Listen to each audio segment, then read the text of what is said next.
Merhaba, Papatya'nın Örgü Dünyası YouTube kanalıma hoş geldiniz.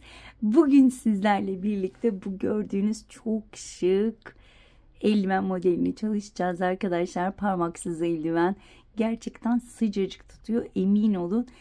Genelde bazı arkadaşlar parmaksız eldivenin ısıtmadığını düşünüyor ama bence bir deneyin. Gerçekten ısıtıyor arkadaşlar. Şöyle diğerini de göstermek istiyorum. İnanılmaz güzel oldu. Hemen iplerinden bahsetmek istiyorum. Arkadaşlar bu yeni çıkan ipler zannedersem inanılmaz güzel renkleri. Biri normal gri renk ama şu ip yeni çıkmış ve hemen etiketini atmadım, tabii ki sakladım.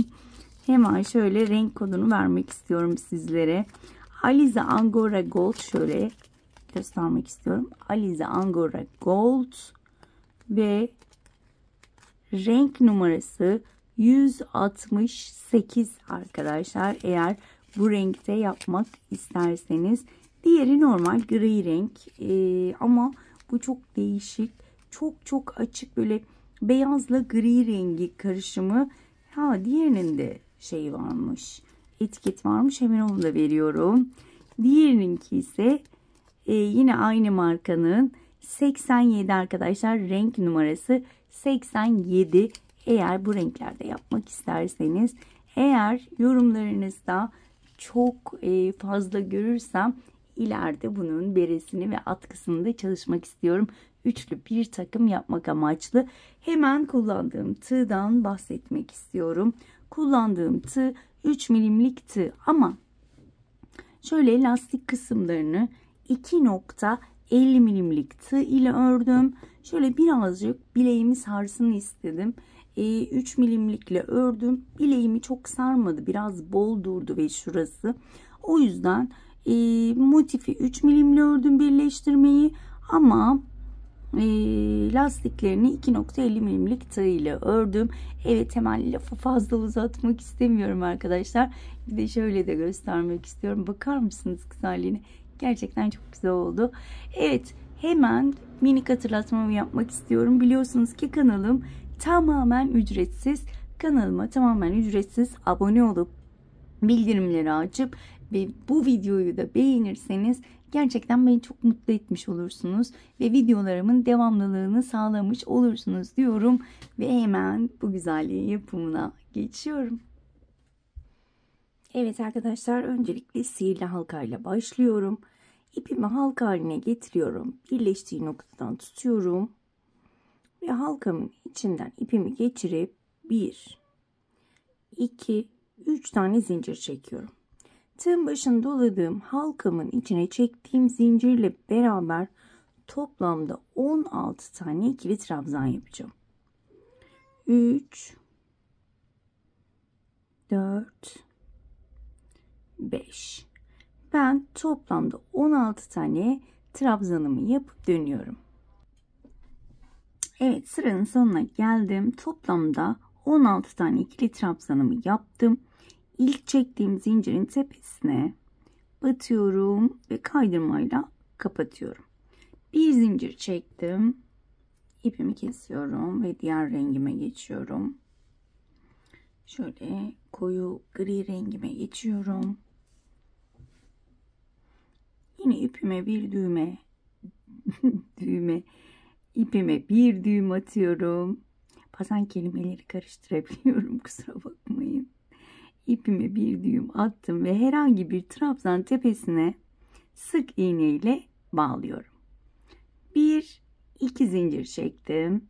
Tığın başını doladım. Aynı trabzan tepesine şöyle arkadan diğer ipi de yürüterek şöyle uzatıyorum. Yani fıstık yapacağız. Dörtlü fıstık. Aynı yere batırarak dörtlü fıstık yapıyorum. Fıstığımı tek seferde kapattım. Bir zincir çektim. Tığın başını doladım. Hemen yandaki trabzanın tepesine batıp 1, 2, 3 ve 4. Tek seferde kapatıyorum. Bir zincir çekiyorum. Tığın başını doladım. Hemen yanındaki trabzan tepesine batıyorum. 1, 2, 3 ve 4. Tek seferde kapattım. Bir zincir çektim. Bu şekilde 16 tane ikili trabzan vardı. 16 tane fıstığım olacak arkadaşlar. Evet arkadaşlar, 16 tane fıstığımı yaptım.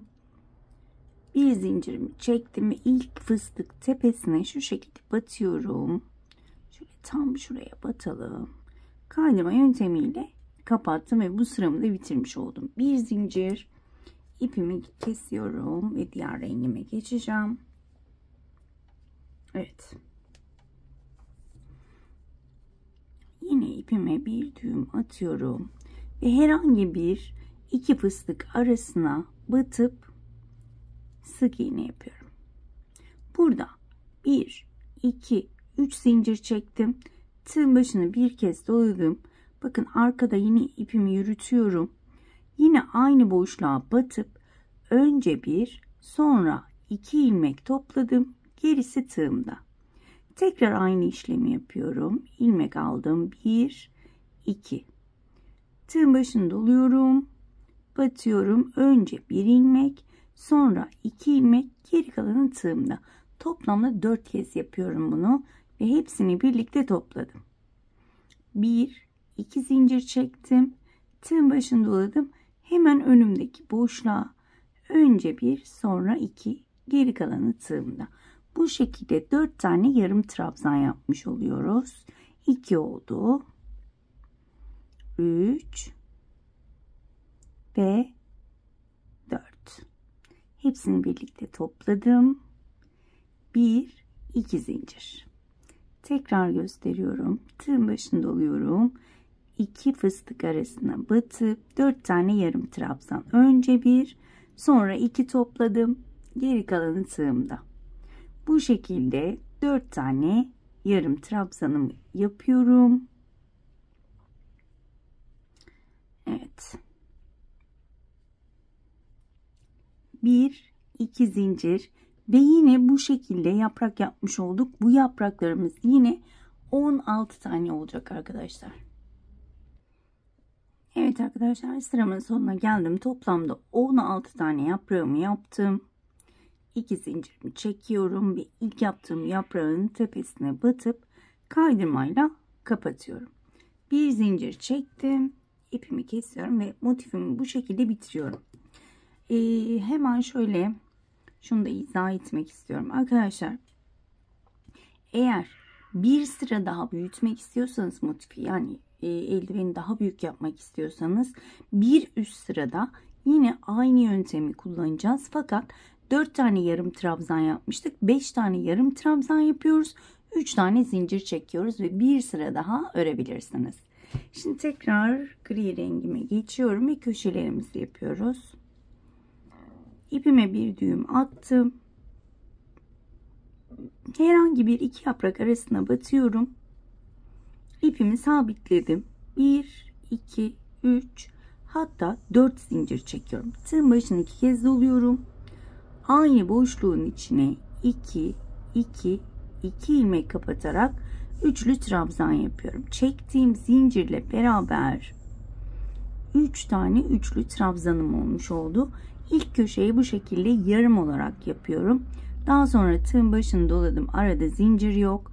Hemen önümdeki boşluğa batıp 3 tane ikili trabzan yapıyorum. Bu ikili trabzan gruplarımı 3 grup halinde yapacağım. İkincisini yapıyorum. 1, 2 ve 3. Üçüncü grubumu yapıyorum.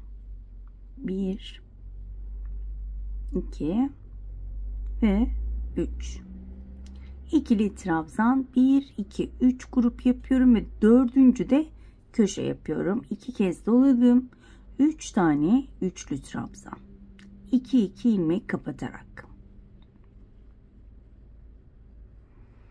Benim elim biraz bol. O yüzden biraz ördüklerim bol oluyor.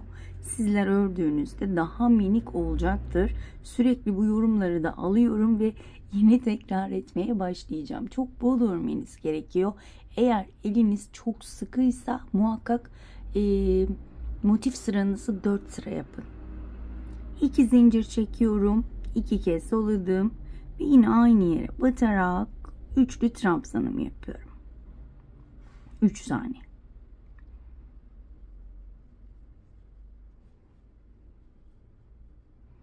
Evet, aralarda hiç zincir yok. Arada şu artık iplerimi de yürütüyorum. Tığın başını doladım ve yine ikili trabzan yapıyorum. 3'er tane 3 grup halinde. Şöyle göstermek istiyorum. Bakın 1 2 3 köşe, 1 2 3 dördüncü boşlukta köşe yapıyoruz ve ben tüm köşeleri bitirip hemen dönüyorum. Evet arkadaşlar, sıramın sonuna gelmek üzereyim. Burada yarım bir köşe yapmıştık. Hemen köşeyi tamamlıyorum. 3 tane üçlü trabzan yaparak. Yine 2 kez doladım ve 2 2 kapatıyorum. 2 zincir çekip ilk çektiğim zincirin tepe noktasına battım. Kaydırmayla kapattım. Bir zincir çekiyorum. İpimi kesiyorum ve motifim bitti arkadaşlar. Motifim bu şekilde. İlk bu motifi bu şekilde örüyoruz. Hemen şöyle daha küçük bir tığla hemen arkasındaki şöyle iyice sıkıştırıyorum. Sihirli halkamın ipini herhangi bir ilmeğe şu şekilde batarak bir düğüm atıyorum. Çözülmemesi amaçlı. Ve güzelce saklıyorum. Diğer iplerimi saklamama gerek yok. Zaten onları saklayarak örmüştük. Direkt temizliyorum. Çünkü birleştirdikten sonra temizlemesi biraz zor oluyor. Evet. Şu şekilde bitirdim. Hemen ölçüsünü söylemek istiyorum. Mezuram yine kayboldu. Maalesef şu anda yok. Tam tamına 10,5 santim diyebilirim arkadaşlar. Bir motifin boyutu bu şekilde. Ve aynı motiften yine bir tane daha ördüm. Ve şu şekilde bakın. 3 4. sıraya yani son sıraya geldiğimde yarım köşe 3 tane ikili trabzan grubu yaptım ve diğer köşede durdum yarısında. Yani 3 tane üçlü trabzanımı yaptım, yarısında durdum. Bir zincir çektim ve hemen burada birleştirmeye başlıyorum. Şöyle nereden başlasak, buradan başlayalım. İlmeği içinden geçirdim. Bir zincir çektim. Tığın başını 2 kez doluyorum ve aynı yere batıp köşemin ilk üçlü trabzanını yapıyorum. Hemen karşıdaki bakın üçlü trabzana battım. İlmeği içinden geçirdim. Zincir yok. 2 kez doladım. 3 trabzanımı yaptım. Karşıdaki ikinci üçlü trabzanın tepesinden ilmeğe geçirdim. Ve üçüncü üçlü trabzanımı yapıyorum. Bu aralar bu birleştirme yöntemini çok kullanıyorum. Takipçilerim biliyordur. Çünkü gerçekten çok sevdim. Hem boşluk oluşmuyor hem de çok güzel bir görüntü veriyor. Tığın başını doladım. Hemen önümdeki boşluğa battım. İkili trabzan yapıyorum. Hemen bakın karşıdaki ikili trabzanın ilk trabzanını batırdım. İlmeği içinden geçirdim. Bu şekilde karşılıklı şekilde devam ediyorum. Bakın.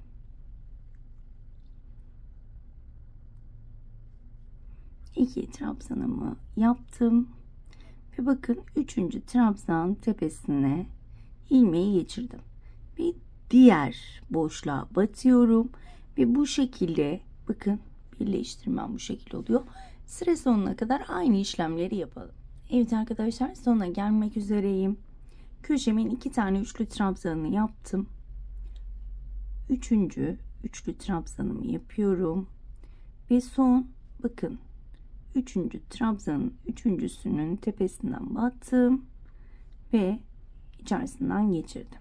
Şöyle göstermek istiyorum. Burada bir zincir çektim. Düzgün bir geçiş sağlamak için hemen buradaki köşenin içinden ilmeğimi geçiriyorum. Bir zincir çekiyorum. Tığın başına 2 kez doladım. 3 tane üçlü trabzanımı yaparak bu köşeyi tek örüyorum. Yani birleştirmeden. Diğer köşeye gelene kadar yine devam edelim. Diğer köşeye geldiğimizde de diğer bölümü birleştireceğiz. Evet arkadaşlar, şu şekilde göstermek istiyorum. Ve hemen bakın köşenin 3 tane trabzanını yaptım. Şu şekilde katlıyorum. Bakın şu şekilde. Şurada da bir zincir çekmeyi unutmayalım. Köşenin içinden geçirdim. Bir zincir çektim. 2 kez doluyorum. Ve yine az önce gösterdiğim gibi birleştirmemi yapıyorum. Burada parmak boşluğunu bırakacağız. Evet. Şöyle üçüncü de geçirdik. Pardon, ikinci olmuş. Üçüncüyü de geçirelim. Evet. Hemen diğer bölüme geçiyorum. İkili trabzan bölümüne. Yine ikili trabzanları da aynı şekilde birleştiriyorum. Burayı kesmek istemedim. Tam manasıyla görünsün diye. Üçüncü.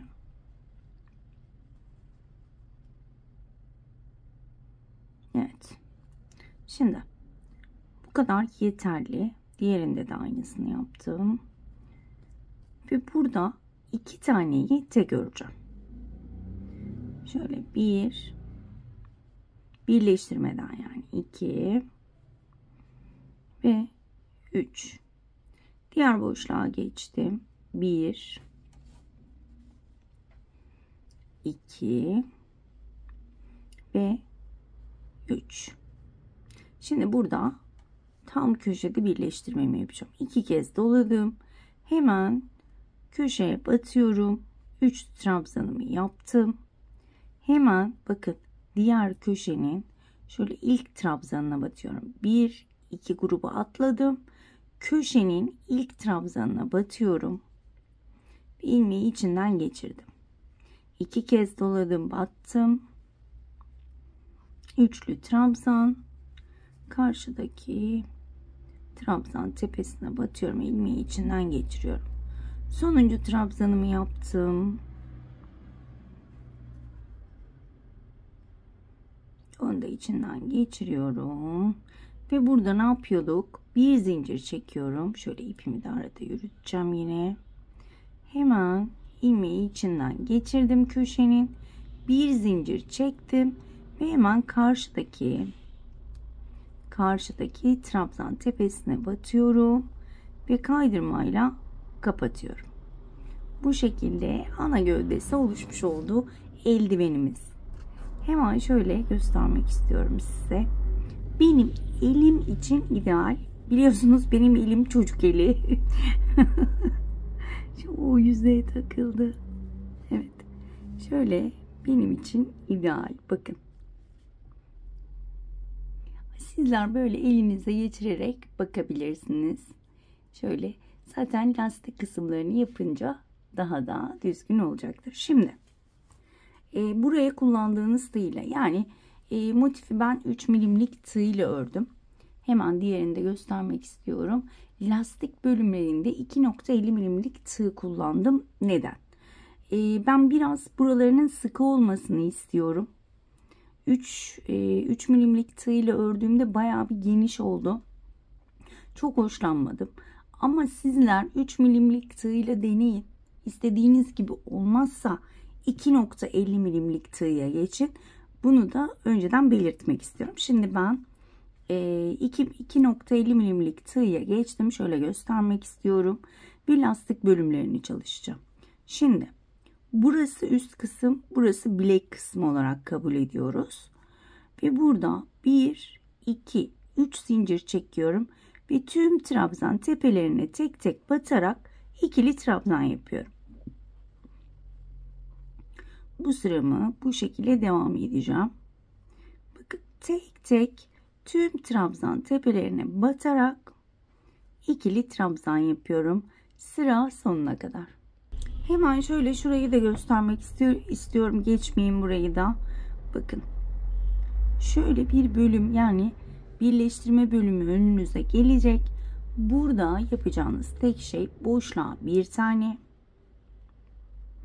Şuradaki bir çizgi var. Onun beline dolayarak ikili trabzan ve bir tane de boşluğa. Bakın burası gayet düzgün oluyor. Burayı da göstermek istedim. Atlamak istemedim. Ve bu şekilde tek tek yine ikili trabzanlarımı yapıyorum. Sıramın sonuna geldim. Yine aynı şekilde bitiriyorum. Boşluklara batarak. Buraları unutmayalım. Buralar çünkü açık kalır. Evet. İlk çektiğim zincirin tepe noktasına battım. Kaydırmayla kapattım. Bakın bu şekilde olmuş oldu. Ve burada 1, 2, 3 zincir çekiyorum. Tığın başını doladım. Hemen önümdeki trabzanın beline dolayarak ikili trabzan. Diğer trabzanın arkadan beline dolayarak ikili trabzan yapıyorum. Bir önden beline doluyorum. Diğer trabzanın arkasında. Hemen önümdeki boş trabzanın önünden, yani bir önden beline dolayarak bir arkadan beline dolayarak bu sırayı bu şekilde devam edeceğim. Evet arkadaşlar, sıramın sonuna geldim. İlk çektiğim zincirin tepe noktasına batıp kaydırmayla kapatıyorum. Burada 1, 2, 3 zincir çekiyorum. Tığın başını doladım. Önden beline doladıklarımızı önden beline dolayarak ikili trabzan yapıyorum. Arkasına beline doladıklarımı ise arkadan beline doluyorum. Önden ikili trabzan, arkadan beline dolayarak ikili trabzan yapıyorum. Bu şekilde bu sırayı bitireceğim. Hemen diğerine bakıyorum. Kaç sıra örülmüş ilk sırayla birlikte? 1, 2, 3 sıra ya da 4 sıra bu şekilde örebilirsiniz. Ben hemen sırayı bitirip dönüyorum. Evet arkadaşlar, toplamda ilk sıramızla beraber 3 sıra ördüm. Ve ilk çektiğim zincirin tepe noktasına batıp kaydırmayla kapattım. Bir zincir, ipimi kesiyorum ve daha sonra saklayacağım. Şimdi parmak bölümünde de aynı işlemi yapacağım ama şöyle göstermek istiyorum size. Bakın. Şöyle ilk trabzandan başlayalım. 2 zincir veya 3 zincir çekebilirsiniz. Bakın arada iplerimi de yürütüyorum. Yine burada her bir trabzan tepesine ikili trabzan yapıyorum. Burayı da kaç sıra isterseniz yapabilirsiniz. Ben bu sırayla beraber 2 sıra yapacağım. Çok fazla uzamasını istemiyorum çünkü. 2 veya 3. Sizler de aynı şekilde yapabilirsiniz. Bakın buraya geldim. Bakın yine çizgi bölümüne geldim. Yine burada o çizgiyi şu şekilde alıyorum. Çok kasma yapmaması için. Ve tek tek batmaya devam ediyorum. Bakın yine aynı yere batalım. Bu şekilde devam ediyorum. Sıra sonuna kadar. Sıramın sonuna geldim. İlk çektiğim zincirin tepe noktasına battım. Kaydırma yöntemiyle kapattım. 3 zincir ve az önce şurada yaptıklarımızı yine bu bölümde yapıyoruz. Çok fazla da uzatmak istemiyorum. Çünkü bu bölümlerin hepsi aynı. Bir önden bir arkadan şeklinde sıra sonuna kadar devam edelim. Evet arkadaşlar, sıra sonuma geldim. İlk çektiğim zincirin tepe noktasına battım. Bir zincir çektim. İpimi kesiyorum. Daha sonra ipimi saklayacağım. Şu şekilde hazır yüzüğümü çıkarayım. Takılıyor çünkü. Hemen şöyle göstermek istiyorum. Bakın. Gördüğünüz gibi. Hani bazı izleyicilerim işte biz yaptık ama minicik oldu diyorsunuz ya. İşte görüyorsunuz yani ben elime taktığımda muazzam bir şekilde oturuyor. Bunlar hep elimizden kaynaklı. Elimizin sıkılığından kullandığımız iplerden ama zaten ölçüsünü veriyorum motifin. 10,5 santim ve eğer az önce dediğim gibi yine de çok küçük oluyorsa bir sıra daha motife ekliyoruz. Evet, şimdi çok videoyu uzatmaya gerek yok. Bu bölümde neler yaptıysak diğer bölümde de yani bilek kısmında da aynı şekilde lastiğimizi yapacağız. İlk sırayla birlikte 1, 2, 3, 4, 5 sıra örmüşüm arkadaşlar. Yine siz zevkinize göre ister daha uzun ister daha kısa örebilirsiniz. Ben hemen bilek kısmının lastiğini örüp dönüyorum. Evet arkadaşlar ben bilek kısmının lastik bölümünü de bitirdim. Toplamda 6 sıra ördüm ve eldivenimiz hazır. Hemen şöyle elime geçirip sizlerle de şöyle görselli paylaşmak istiyorum. Bakar mısınız güzelliğine? Hakikaten çok güzel oldu. Ben çok beğendim. Renkleri de muhteşem oldu. Tabii ki sizler istediğiniz renklerde kullanabilirsiniz.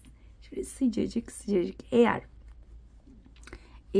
yorumlarda sizlerin isteklerini görürsem şunu ters giydim.